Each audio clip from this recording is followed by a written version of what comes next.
Bab 460. Cara yang kejam. Pil ini jauh lebih sederhana dari yang diharapkan. Eric Kin sudah menghitung semuanya. Dia akan ditangkap oleh Haris, lalu dibawa ke Asosiasi Budo Kota B dan menunggu kedatangan Alexander Y untuk menjaminnya demi pil mujarab. Namun, dia tidak menyangka Asosiasi Budo Kota B yang selama ini menganggap dirinya adil akan melakukan cara seperti itu.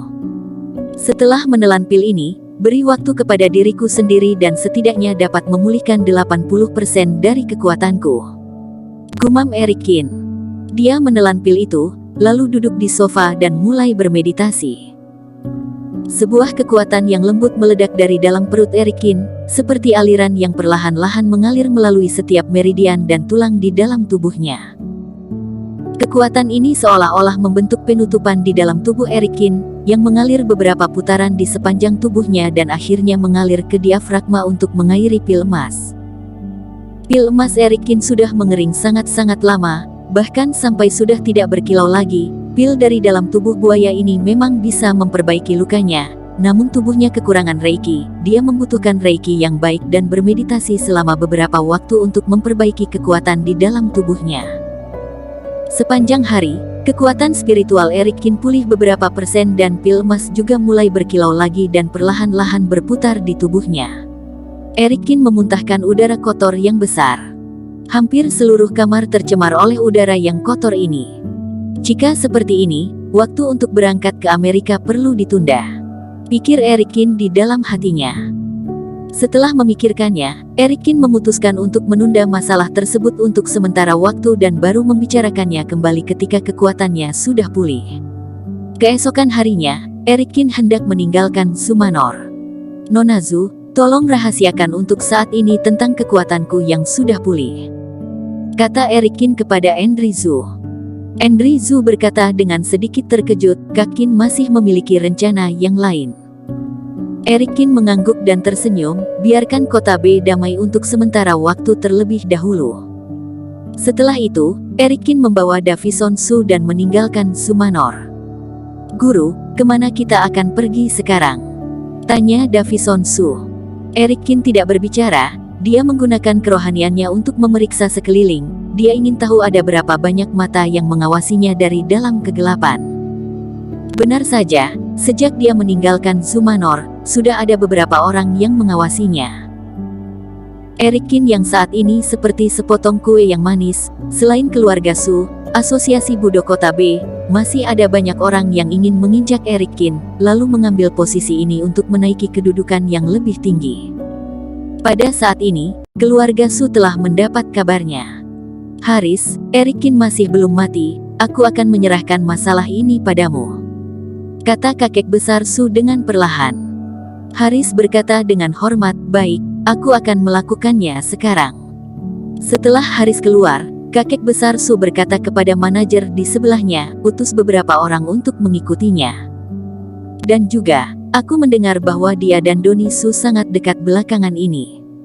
Betul, Haris memiliki hubungan yang dekat dengan tuan muda ketiga, kata manajer sambil membungkuk.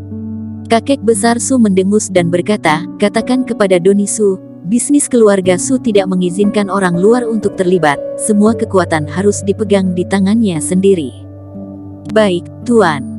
Setelah Eric Kin dan Davison Su meninggalkan Sumanor, mereka berencana untuk kembali ke kota F.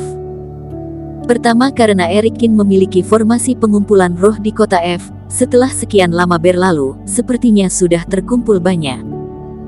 Kedua karena, kota F merupakan basis Eric Kin, jaringannya di sana cukup baik dan dia mungkin bisa memiliki kesempatan untuk berhubungan dengan kakek Su.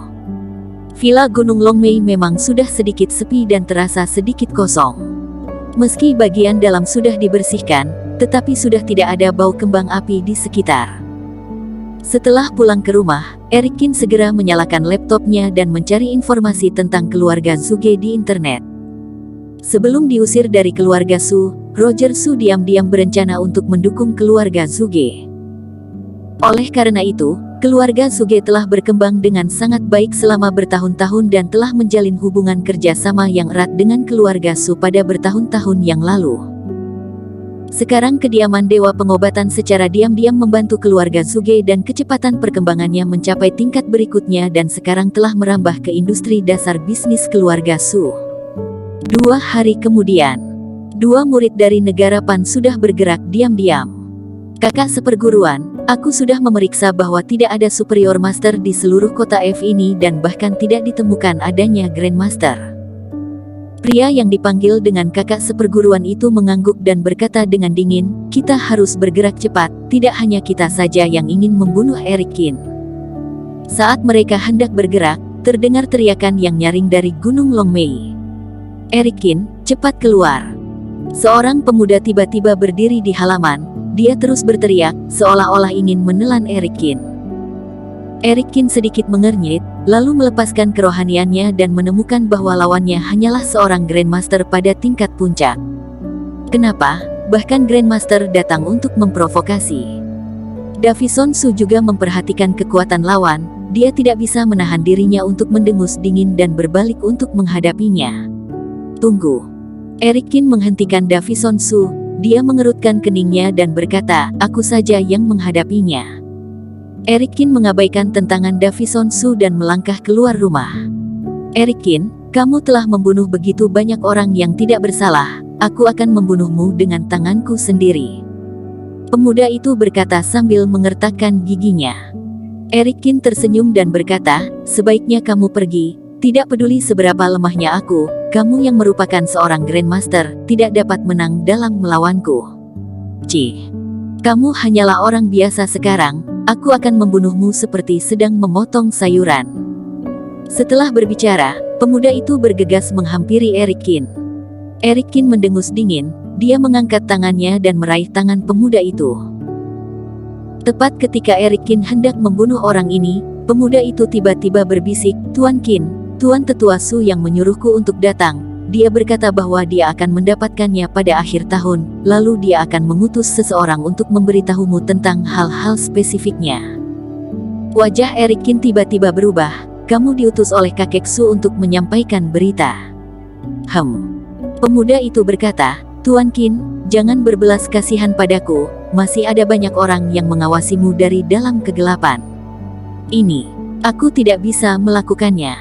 Eric Kin melempar pemuda itu, lalu melangkah maju dan menarik kerah bajunya. Pemuda itu berteriak padanya, Eric Kin, jika kamu memiliki kemampuan, bunuh aku, bagaimanapun juga, kamu telah membunuh banyak orang selain aku. Setelah mengatakan ini, pemuda itu tiba-tiba mengangkat telapak tangannya dan menamparkan dada Eric Kin. Dengan suara yang tajam, pergelangan tangan pemuda itu langsung patah. Tuan Kin, aku telah memasukkan barang-barang yang relevan ke dalam sakumu dan mohon Tuan Kin harus membunuhku. Bisik pemuda itu. Raut wajah Eric Kin menjadi sangat buruk, bagaimana dia bisa tega melakukan hal ini.